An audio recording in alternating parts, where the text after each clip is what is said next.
बिस्मिल्लाहिर्रहमानिर्रहीम, अस्सलाम वालेकुम। Welcome back to my channel. तो कैसे हैं आप सब? उम्मीद करते हूँ कि आप सब ठीक होंगे, खुश होंगे और खैर खैरियत से होंगे। अल्लाह पाक का शुक्र है कि मैं भी ठीक हूँ। तो जैसा कि आप देख रहे हैं, आज मैंने बहुत ही मज़ेदार सी बीफ करी बनाई है। बहुत ही टेस्टी, बहुत ही मज़ेदार बन के तैयार हुई है। जैसा कि सर्दियों का मौसम है, तो इससे मज़ेदार और डिलीशियस रेसिपी या खाना कोई नहीं हो सकता। तो ये है, मैंने लिया है प्रेशर कुकर और ये तकरीबन 1.5 किलो के बराबर गोश्त है। 2 अदद बड़े टमाटर लिए हैं और प्याज लिए, अदरक का पीस लिए है, लहसुन लिए और 4 अदद मिर्चें ली हैं, हरी मिर्चें। तो ये डाल देंगे। ये है थोड़ा सा गरम मसाला, जैसा कि आप देख रहे हैं। 2 लौंग हैं, ज़ीरा है, बड़ी इलायची है, दालचीनी है और ब्लैक जो काली मिर्चें हैं वो मैं बाद में डालूँगी। नमक डाला है, हल्दी डाली है और इसके बाद मैं इसमें ऐड कर दूंगी लाल मिर्चें। ये घर में हम बनाते हैं, इसको बिल्कुल फ्रेश पीसते हैं, सुखाते हैं, मिर्चें लेके आते हैं बाज़ार से। तो ये है सूखा धनिया पीस लिया है ये भी। तो मिर्चों का फ्लेवर जो है बहुत टेस्टी होता है। और इसके बाद हमने 1.5 गिलास के बराबर मैंने इसमें डाल दिया है बाउल भर के पानी का। तो पानी को हमने इसको अच्छे से मिक्स भी कर दिया है ताकि मसाले एक साथ मिक्स हो जाएं। और मैंने प्रेशर कुकर की लिड लगा दी है। तो हमने इसको बंद कर दिया और ये देखें फ्लेम इतनी रखी है बराबर बिल्कुल, और अच्छे से वेट आना स्टार्ट हो गया है तकरीबन। इसको मैंने लिड लगाने के बाद, हिस्सा लाने के बाद मैंने इसको 8 मिनट के लिए वेट लगाया है। ज़्यादा इसको वेट नहीं लगाया क्योंकि इससे जो है गोश्त ओवर कुक हो जाता है और फिर जब हम इसकी भुनाई करते हैं ना तो हलवा सा बन जाता है। तो इस तरह से 8 मिनट हमने इसको लगाया है। तो ये देखें मसाले अच्छे से बॉयल हो चुके हैं, जो टमाटर हैं वो भी गल चुके हैं। अब हमने इसका जो है छिलका वो निकाल देना है। आप चाहें तो निकाल दें, वरना आपकी मर्ज़ी है। मैं निकाल देती हूँ क्योंकि मुझे ये खाने में बिल्कुल अच्छा नहीं लगता। तो अक्सर तो मैं टमाटर सब्ज़ी में डालती हूँ, तो वो भी छील के इसका छिलका मैं वैसे ही उतार देती हूँ। तो इस तरह से हमने इसको निकाल देना है।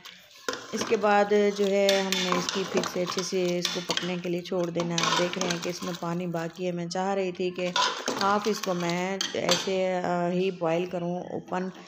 तो आधा मैंने इसको बॉईल कर लिया है। जब ये पानी ड्राई होगा तो हम इसका नेक्स्ट जो है प्रोसेस करके आपको दिखाएंगे।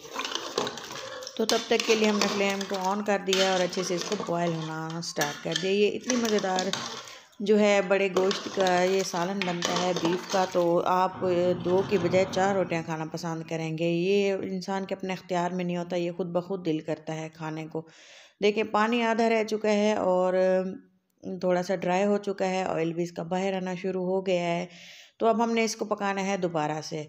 फ्लेम ऑन है और इसको हाई फ्लेम पे पकाएं, यानी मीडियम पे पकाएं, लेकिन इसकी भुनाई हमने लाजमी करनी है। ये देखें इतना मैंने इसको बॉयल किया था, गोश्त जो है बिल्कुल भी नहीं टूटा। तो 2 बड़े चम्मच ये देखें भर के मैंने इसमें ऑयल के डाल दिए हैं। थोड़ा सा कम डाला है ऑयल क्योंकि ये इसमें ये बहुत ही ऑयली सा गोश्त होता है। जो बड़ा गोश्त होता है बीफ में हमने ऑयल संभाल के डालना होता है। जो चिकन होता है वो तो उसमें कोई भी फ़ैट वगैरह नहीं होता। तो इस तरह से मैंने इसको अच्छे से ऑयल डाला है इसमें पानी ड्राई होने के बाद ग्रेवी का। तो ये देखिए अच्छे से इसकी फिर से हमने कर लेनी है भुनाई। इतनी भुनाई करनी है जो हमने ऑयल डाला है वो बिल्कुल ऊपर आ जाए, इसकी रेडनेस बाहर निकल आए, इसका कलर बिल्कुल बाहर निकल आए। ये देखें आपको मैं दिखाना चाह रही हूँ कि आप इसको कंप्लीट देखें, इसकी लुक ये किस तरह से किस हद तक इसकी भुनाई हो चुकी है। अच्छे से इसको भून के हमने डाल दिया था इसमें पानी, और पानी डालना मैं स्किप हो गया थोड़ा क्लिप। तो आप इसमें पानी डालें अपनी ज़रूरत के मुताबिक, फिर से इसको थोड़ा सा पकाएं। गोश्त तो वैसे पक चुका था, तो हरा धनिया डाला है और पानी में इसको बॉयल आने दिया था। और इसकी इतनी ही मैंने ग्रेवी रखी है जैसा कि आप देख रहे हैं। तो आप अपने हस्बे ज़रूरत इसको रखें। और ये देखें काफ़ी टाइम मैंने इसको लो फ्लेम पे पकने के लिए छोड़ा था। तो ये बहुत ही जूसी है, बहुत ही टेस्टी है। टिप्स और ट्रिक्स के साथ इसको पकाया जाता है, तब जाके इतना टेस्टी सा सालन तैयार होता है। ऑयल ज़्यादा नहीं डाला क्योंकि ऑयल में घर में ज़्यादा पसंद नहीं किया जाता था।